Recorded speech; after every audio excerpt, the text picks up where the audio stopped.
أشهد أن لا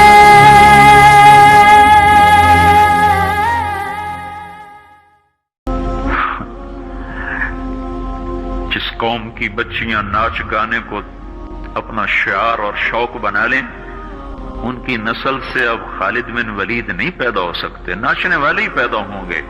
محمد بن قاسم نہیں پیدا ہو سکتے، طارق بن زیاد نہیں پیدا ہو سکتے۔ مجھے صلاح الدین یاد آیا اور میں بہت رویا۔ وہ بھی کسی ماں کا جنا ہی ہوا تھا۔ اس کے زمانے میں کرک، ایک ہمارے پاکستان میں کرک ہے، ایک اردن میں کرک ہے، اونچی پہاڑی پر وہ شہر ہے اور بڑا دشوار قلعہ ہے۔ اس پر ایک حکمران تھا عیسائی، اس کا نام تھا ریجنالڈ۔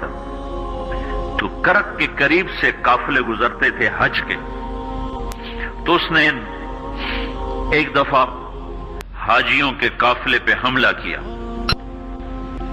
اور کہنے لگا بلاؤ اپنے محمد کو تمہاری مدد کرے، اور سارے حاجیوں کو تعطیق کر دیا۔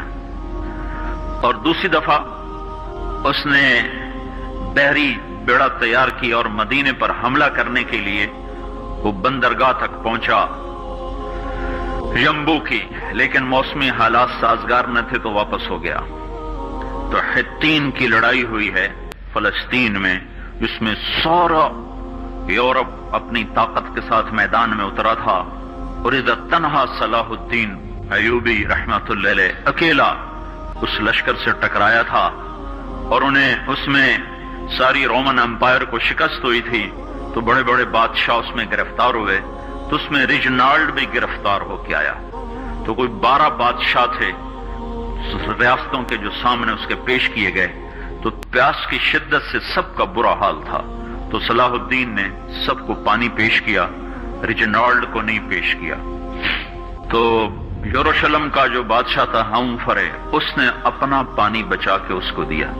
تو صلاح الدین نے کہا یہ پانی تو دے رہا ہے، میں نہیں دے رہا ہوں۔ اسلام میں یہ ہے جب کسی کو پانی پلا دو تو اس پہ تم ہاتھ نہیں اٹھا سکتے، یہ امن کی نشانی ہے۔ تو صلاح الدین نے فوراً اسے کہا یہ پانی تو نے دیا، میں نے نہیں دیا۔ تو پھر انہوں نے ریجنالڈ کو اسلام کی دعوت دی کہ تو مسلمان ہو جا، میں تجھے دعوت دیتا ہوں۔ اس نے انکار کر دیا، کہا میں نہیں ہوتا۔ تو انہوں نے کہا میں نے تیرے قتل کی 2 دفعہ قسم کھائی تھی۔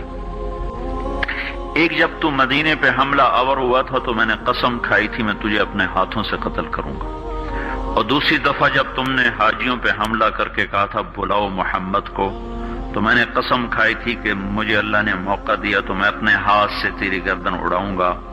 آج محمد کا ادنا غلام تیری اس بات پر یہ فریضہ ادا کرنے کے لیے آ رہا ہے، اور اپنی تلوار سے اس کی گردن اڑائی، وہ پیچھے لٹک گئی، پوری نہیں اڑی، پیچھے لٹک گئی، خوفناک منظر بن گیا۔ تو سارے بادشاہوں پہ کب کبھی طاری ہو گئی۔ تو صلاح الدین فرمانے لگے ہمارے مذہب میں یہ نہیں ہے، بادشاہوں کے ساتھ ہم بادشاہوں جیسا ہی سلوک کرتے ہیں، پر یہ حدود سے آگے چلا گیا تھا۔ اب مجھے یہ قصہ بھولا ہوا تھا، مجھے انہی حادثوں میں، انہی ہنگاموں میں وہ یاد آیا، تو بعد تنہائیوں میں بیٹھ کے بے بسی کے آنسو بہ جاتے ہیں، اور اس کے سوا کوئی چارہ نہیں ہے۔ ہماری ساری نسل موسیقی میں ڈوب چکی ہے، جو بدن سرتال پہ تھرکتے ہوں، جو بدن موسیقی کے اوپر ہلتے ہوں، رقص میں آتے ہوں، ان پہ کانٹے ہی اگیں گے، ان پہ صلاح الدین کا پھول نہیں اگ سکتا، ان میں محمد بن قاسم کے پھول نہیں اگ سکتے۔ بانجھ ہو گئی ہے ہماری نسل، اور یہ یورپ کا سحر ہے جو چل گیا ہے، ہماری بے بسی ہے، ہماری بے بسی ہے۔ میں تو بس منت ہی کروں گا اپنے آپ کو پہچانو، اپنی ہستی حیثیت کو پہچانو، اپنی نسبت بدلو۔